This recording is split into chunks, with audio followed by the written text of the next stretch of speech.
Hey everyone, and welcome to Fika for Life! Woo! My name is Edward Thomas, my co-host is Linh. Hello! And today we have a couple of guests with us. Just arrived back in Sweden, we have Mikael Rönnström. And we also have, who's been in Sweden for a while now? Bolin. Wow. And so, and today we're going to talk about emergency preparedness, which is a big, long word. And basically what it is about is what do you do to prepare for emergencies? And I'm laughing not because I think it's funny, but it was kind of funny. You could make it funny. It could be funny. It could be obsessive. Oh, yeah. Yeah. All the preppers in the world. No, I'm a prepper. I like prepping. Is that an emergency thing? Well, yeah, I mean, I always make sure that I have at least 2 weeks to a month. Canned food. No, I have like a month's worth of food. If I might could stretch it out to maybe a month and a half. Wow.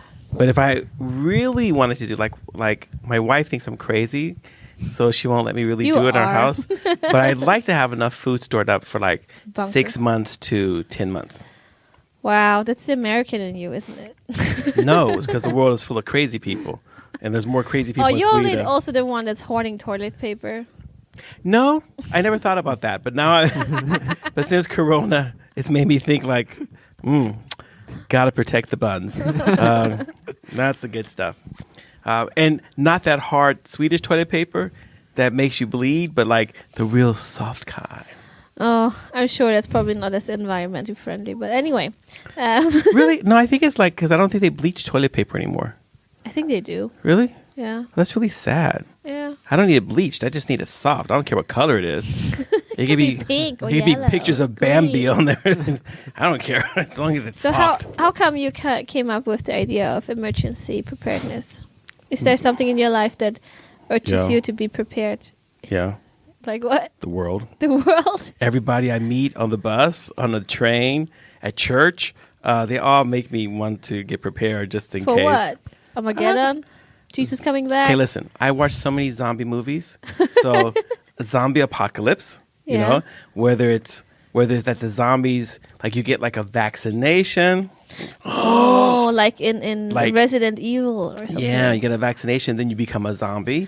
Or whether a meteorite falls down and the radiation makes you a zombie. Wow. Or if it's just the natural progress to become a zombie. I mean, something happens. None makes you a of this zombie. is biblical, isn't it? Sure, No. sure. What kind of priest are you? I'm sure that somewhere in the Bible, I'm sure that somewhere through history, Somewhere in the Bible. there was some church father out in the desert all alone, and he started thinking about zombies. Huh. So, It's a lost text that we don't have. one of the apocrypha now or what? Exactly. Exactly. So, Mikael, when you hear about emergency preparedness, what do you think about? I think about Do you think about food too, like Ed? not really. It's That's why you're going to starve. Don't you come to my have house. to prepare for every day actually. So I take God first. So I pray and then I read the Bible, and just to know God's word and pray again to prepare my day. To actually, my body's weak, but in God I'm strong, right? So that's like mental preparedness yeah. for emergencies. Hunt with that. What about you, Bolin? When you hear emergency preparedness, what do you think about? So Mika is thinking about spiritual things. Ed is thinking about food And toilet paper. and toilet paper. Yeah, my first reaction was I remember when I was traveling, I always have a bag around the A waist bag. Yeah. Or how's it called? Fanny pack. A fanny bag.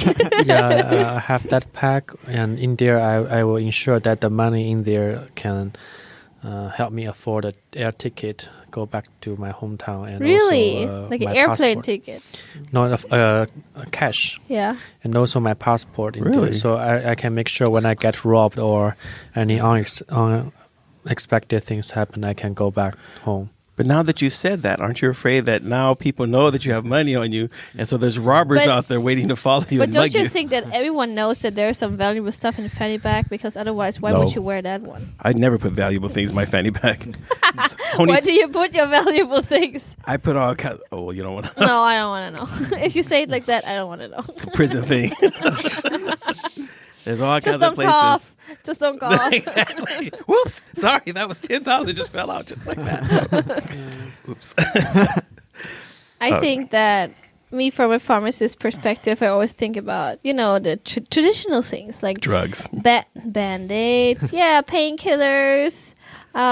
When you have kids, you have this cold solution. If they might eat something weird, toxic poison, you just pour it into them so it sucks up all the poison. Yeah, and then you have that at home? No, I should get it though, because we're expecting our second kid, and then you're not as you're not as observant. What you're trying to say is you've already been brain dead by the first one. So it's like one is doing this dangerous thing, the other one is the other one. So you gotta basically pick your favorite kid. So it's better to be prepared, don't you? Maybe we should talk about, in a case of emergency, which child do you pick? do you? No, obviously the one that's in greater danger at that point. Wow. And at home, I don't know. I think we all had things that are quite reasonable, depending on the emergency. Well, okay, so I guess you only think about food. Well, because that's why. I mean, money I don't really care about, but that's why I have like. But that's only when you're traveling. You should care about money. No, but that's why there's always like a piece of gold stashed in my house. But when you're traveling, you don't bring your... There's a gold chain and a gold ring because you can always barter with gold. I've made sure that I know how to make alcohol. So I can make beer. I can make wine. I'm going to know how to make bootleg whiskey, too. That's how we can get money from the church. Like, don't I have to pay a tithe? I make some bourbon. Exactly. We could sell that. Call it the holy water. Oh, my gosh. What an idea. Don't steal my idea. It's patented. 2020. Oh, my gosh. That wouldn't that be so cool? Like, you go and you can buy, like, some bourbon whiskey, and it would say holy water on it. And it's made by a church community. That is the way you sell stuff. That's how we make money. I don't know if that's morally correct. Sure it is. Jesus turned water to wine. We're just the modern version. Yeah, we but turn Jesus water didn't to sell bourbon. It. He was just at a party helping the people out. You don't know what he did later. Is that also in your weird apocrypha now? Yeah, so those magical scriptures that only I dug up. I have the special glasses to read through them. Okay, so this is what I'm thinking now in preparedness. You should always have enough so that in case something happens, you have enough. Enough of what? Whatever. And in case of what happened? Whatever you think. So I always have extra bandages at home. You should always have enough money because your wife might, I don't know. Kick me out the house? Yeah, and then you don't have money. Let her try. I'm the man in my castle. You hear that, Annette? Come, kick me out. I'll show you. I'll flex my muscles and she'll be like, oh, wait, no, Edward. I cannot ever leave now you. Now you're again in your fantasy world, man. She loves my one pack. Otherwise, she would have left me a long time ago. So we are all from different countries. Do you guys feel that the emergency preparedness is different in every country? Like when we see through a corona crisis, a lot of hoarding is going on, but people were hoarding different things in different countries. Yeah. In Sweden, they were hoarding yeast. Good, to make bread. Or they're just like, you never know. We might run out of yeast. Hoard the yeast. We've got to get yeast. Well, and I think in many Western countries, they hoarded toilet paper as well. Do you know if they hoarded toilet paper in Germany? Yeah, I know that. They did. Do you know if they hoarded toilet paper in China? Some of them, yes. Really? Yeah. What was the big thing what was the main thing that people really hoarded in China? Oh yeah, once upon a time, there's government news says a certain kind of medicine can help with coronavirus, but it's kind of like a fake news, and then people hoard for that kind of medicine. Okay, it's actually just like normal cold medicine or something. Uh-huh. So yeah. a lot of things. See, I should have invested in a company and then went on the internet. Guess what? Sell I it had to Corona, Chinese. and then people like go out and buy all the stuff, and then when the stock goes up, and then I sell. Yeah, that's true. You know, Yeah, that medicine company earned a lot. I bet. Yeah, That's bad. yeah. Well, you know, I when the hoarding started in Europe as well, so the coronavirus went to Europe, and I was in Vietnam back then. In Vietnam, they were hoarding instant noodles, which makes more sense because. And then they were laughing about the Instant idea noodles. that Really? Europeans and maybe also Western countries would hoarding toilet paper. But then we had the explanation that in Asia or in many Asian countries, you use like the water to wash yourself, like the bidet. You wash yourself instead. So you mean they're not using toilet paper? They're going No, not necessarily toilet paper. a la So they're mano like, mano. yeah, so they use water instead. So they're like, why? Yeah, it's just a cultural thing. So that's why they Yeah. wouldn't be hoarding toilet paper, but they would be hoarding instant noodles. Which, you know, It's very obviously, Asian. if they're using their hands to take care of the poop, then I don't know if I want them making my noodles. Well, if you think about India, I think the left hand is for poop, the right hand is for food. That's kind of, we should do a program about that. We should invite all these people we know from different countries and talk about, like, why is it that the right hand is not the poop hand, but the left hand? I mean, most people are right-handed on the planet, but yet and still it's the left hand that you have to clean your poop with. Because that's a more so-called dirty one. I don't know. You don't need it as skilled. I don't know. Okay, so Anyway, I think we've lost focus again. I don't about know where we're at. emergency. Well, we have. I think Okay. different cultures come with different scenarios of emergency. Like in China, for example, Bolin. What would you call emergency? Well, recently it's just COVID-19, and sometimes, like my father, he's always prepared some gold and jade, just because. Like your dad, my Yeah. kind of man. But my father told me just in case when the government is taken over or something. The government takes all your money. At least you have Yeah, so something. he can flee. With those. Yeah. What about you? Have you?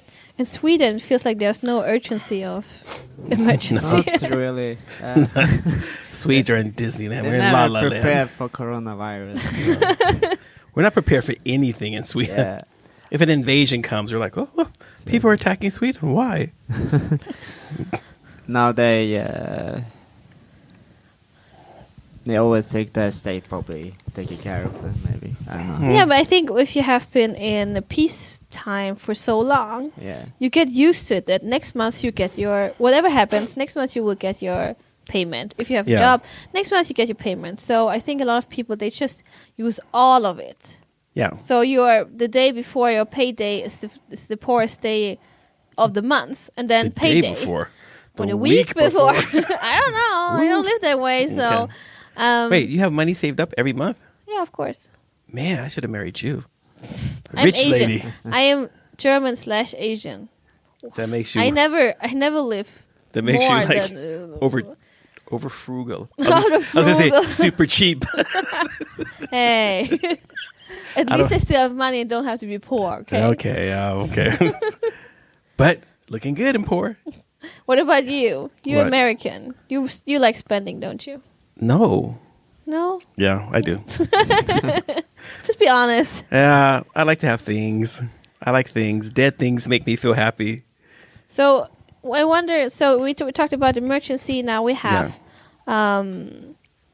material stuff emergency. So that's both money. Well, I mean, it's different because if I lived in the food. States, Yeah. then I would also make sure I had weapons. So I would have, to protect yourself. yeah, or, because people want to take your stuff. People in America are crazy. they're looting. They just looting. They like, wow, I don't have any food because I didn't save up. I'm not smart, like the Bible says. The ant, sluggard. I like that word, sluggard.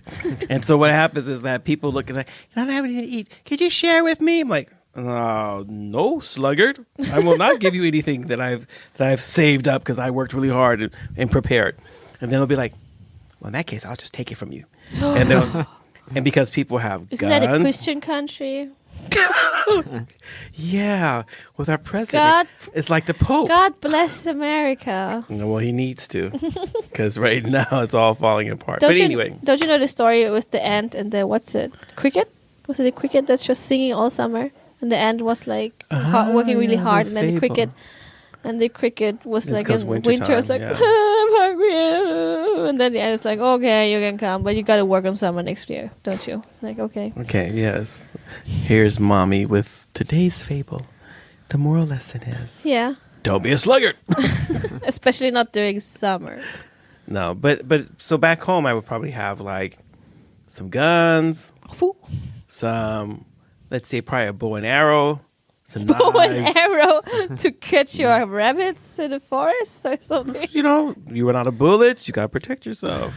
A spear, a machete, and then I would have maybe probably some hand grenades too, just in case. Wow, it sounds more like you were preparing for war, not for an emergency. Hey, people were crazy. Did you not see like the Walking Dead? That's how people No. were in the beginning. People when society breaks down, people go cuckoo. And then I would have store like water. 'Cause the thing is that prepping in the States is so much more reasonable than in Sweden.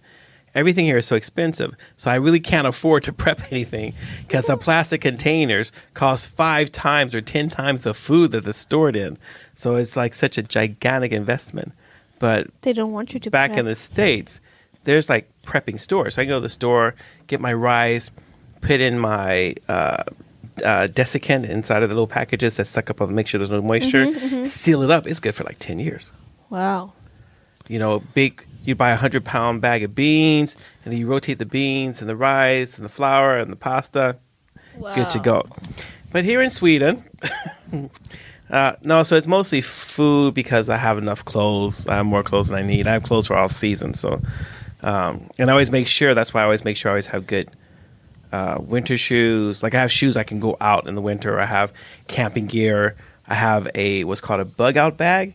So it's your bag that you prepare that in case you need to flee, you just grab the bag and you go. He's really prepared for So emergencies. you don't start, oh no, look, the meteorite is coming down Uppsala. Oh, we got to pack our bags. I'm like, you get your bag. Cause that's what And then gets, you run. That's what gets people trapped. When the aliens come, when the meteorite comes, when the zombie breakout happens, what happens is you're always trying to pack your stuff and you're trying to take all the, no. I'm prepared. You have to prepare before that. Got a bug out bag. Just walk in, take my bag, put my shoes on, take my knives, and then I walk out in the woods. I'm good to go. So I have everything prepared at home for that. No one else in the family's done that, so I don't have a bug out bag for my family. So you're like, I'm going to bug out by myself. You guys see where I'm like, go. you guys laughed at me. Ha ha. When the zombie comes and breaks your brain, you'll be like, I should have listened to my father. No. But you know, like this corona has caused a lot of people to be more prepared and more emergency prepared. And even in the media in Sweden, that had like a peaceful period. Was it 250 years or something? No, it was 100? since the last war we've had in Sweden was with Russia. And That was in then the what? 1800s.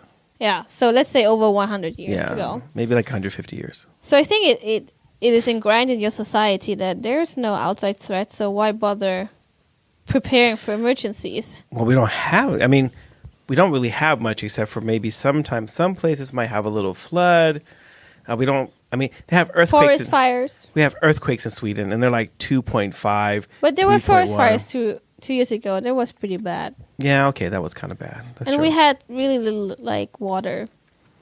yeah, going we had the on. forest fire problem when we didn't have any water. So And but I mean, in the media, I think from the year when it was forest fires, I think they started, and also especially now during Corona, they started to make people more aware, like what should you pack, what should you have at home, because my father-in-law, he used to be in Hemvärn, so they were the people who were prepping the people to prep themselves they're like the people during who, the Cold military, War. When the military fails, they're the last resort. So during the Cold War, they were like, you got to be prepared. You have to have at least food for 2 weeks and water and store everything. And I think then the pretty 90s came and people were like, love parade all the way. And people just, stopped stop prepping. And I think nowadays young people like us, not like you, Ed, but like us, I think Oh my! we start- Twist that knife in my back. Yes. I think we might start to prep again because we realize through Corona that we need to. But I think the generation between that is just, why would Hey, we? I'm a Cold War kid. I always thought that Between you and our generation. yeah, in my generation, we grew up with bunkers. Yeah. People were, because they thought it was going to be radiation fallout. So you're already like, if you were born in the 60s or 70s, you're already mentally prepared for prepping. Because I thought it was going to have a war. Either China was going to bomb us. Russia was going to bomb us. Or both of them were going to bomb both of them us. was going to bomb us. Somebody was going to bomb us. Cuba, somebody. And so you were always prepared. So that you always had a sort of mentality. And then being a black person in America, we're like, You if were, we like, get attacked, raised. they're going to try to offer up all the black people. So we need to know how to Offer survive. up Yeah. the black They put all the people. black people up there in the front line. And it's like, defend America. We love you. And then all the white people would go and hide. And all the black people would be out there going like, let's defend America. And then they just get shot because they would have probably like fake guns or something. And Wow. so I'm like, you've got to be prepared. So I mean, when I was a kid, like I know how to do a lot of weird stuff. Well, it's good to know how to make a fire. I can start a fire. I have like 12 different ways of starting a fire. Okay, I'll give you an example. So I took a bunch of kids from here when I was working as the youth priest here in Uppsala, and we took some kids from the city who've never been on the countryside. Okay. And we're like, so, everyone's supposed to practice fire starting or whatever. And these kids were just like floundering. I'm like, give me that. This is how you do it. I'm like, just like you see on TV, you just pick up the bundle. You have the little spark now, blowing it. He's like, it's not working. I'm like, blow, watch this way. There was just a fire. I was like, yes. Wow, you teach them survival skills, and they think it's just thug behavior. I know. So being able to start a fire, That's really important. being able to have access to clean water, so knowing how to Find shelter. filter, clean, sterilize your water. So I have like 5 different ways of sterilizing water in emergencies. I can make shelters outside. Mm-hmm. I've got 2 tents at home, all weather tents, and stuff like that. But if I can't get the tent, then You got gotta my, make yourself a got my shelter. knife and my machete. I got an axe at home, so I can chop or dig or do whatever I need to do to survive. Yeah. Do you guys have any questions to our survival guide here? You guys are going like, our pastor is really crazy. My father, like a survival guy. Yeah, your father, he's worse than I am, so Yeah. he's way more extreme than I am. But you are also really survivor-ish. Yeah, I guess so. Yeah. Uh, I think we need to wrap up, Ed. No, we don't. We have like a couple of minutes. So give us 5 emergency preparedness rules. For which emergency, though? Earthquake, hurricane, forest fire, crazy wife? If we have Sweden, as our reference point. Wow. Okay. I think everyone should always have like at least like a package of bottled water at home. That you don't touch it. You just have it there, just in case. And you should replace it when the You look at the expiry date. date. Yeah. So like a couple of days or weeks before the water is supposed to be bad or whatever. I don't It's think not bad, but I don't think it really goes bad. So I'm like, but there's a date it's on good there. to keep. It's good to keep keep track, it fresh and yeah. everything. You should always have like think about things that you can like. You should have a bug out bag. Like What is you it? have. So what do you really need? And if you really think about it. So in Sweden, there's probably like in California, those earthquakes. The biggest earthquake we have in Sweden is like a 3.2 or something like that. So you probably don't have to worry about things like that. But think about actually having like a change of clothes. So have a change of clothes. So I have special things. So I have special camping things. Mm-hmm. So my bug out bag, I have a special towel. So I don't need a big towel. I have a special towel. Like, everything Small is towel that dries and. no, it's Quickie. big, but it doesn't weigh anything because it's all synthetic and whatever. I've seen that. So I have a lot of camping-based kind of things so that I can just go. Yeah. And that might be something that just over time, I didn't get all at one time, but start building these things up. And so a good backpack, it's a really good thing to have. You don't want a flimsy old bag or whatever. You want a good backpack because it's easy. Durable. Yeah, because it's easier to carry things on your back than it is to just carry in your hand. Like What some you- eco bags. Oh, this is my survival stuff. Little plastic bags. It causes a thorn, and all your food gets torn up. Whatever.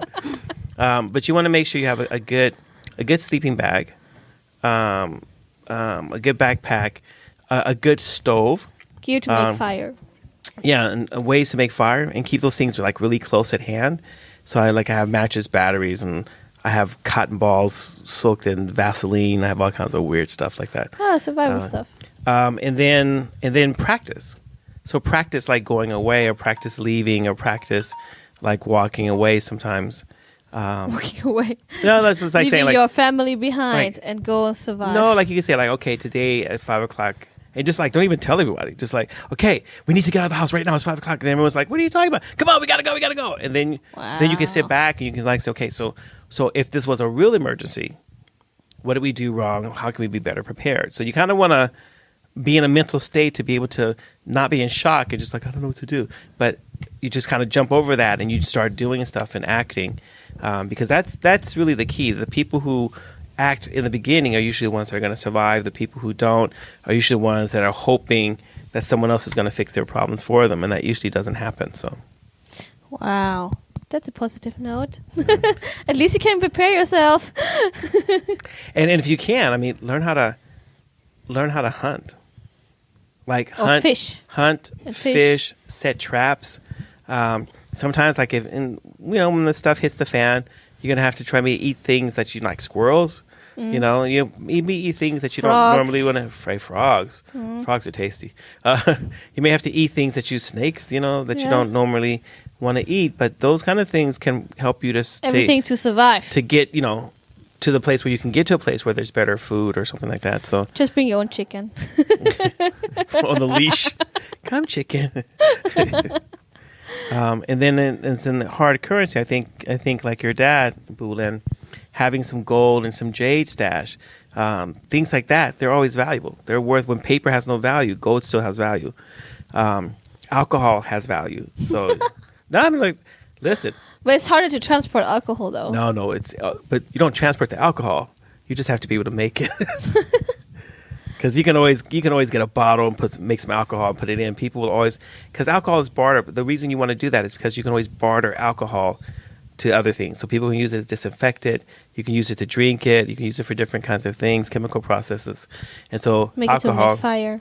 Yeah, used to make fire. So alcohol is like really, really valuable and stuff like that. And then the other thing would be learning the different kinds of plants. Mm-hmm. What you can eat and what you will die from. Things like, in Sweden it's called maskrus. In English it's called dandelion. But you can eat that. Yeah, you can still eat it even if you're not in an emergency. Yeah, it's really good in salad. My family, I did it one day. When I picked it and mixed it to the salad, my wife said, what is that weird stuff in there?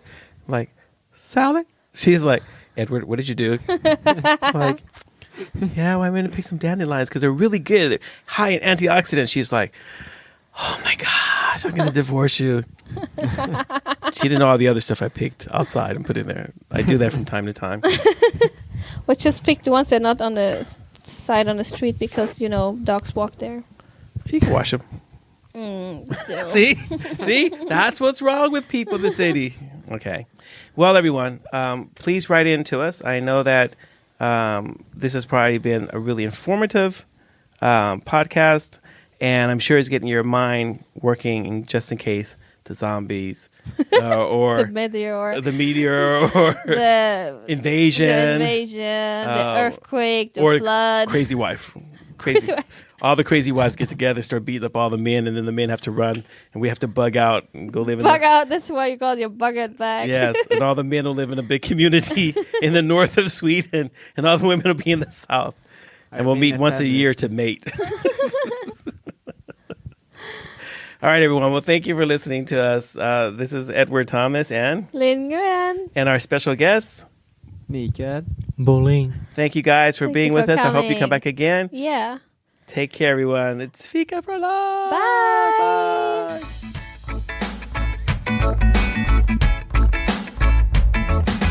Thank you for listening. If you have any comments or ideas, please send us a message to fikaforlife@mail.com. Fika, F-I-K-A. This was the Fika for Life podcast with Linh Nguyen and Edward Thomas, and we hope to hear you again.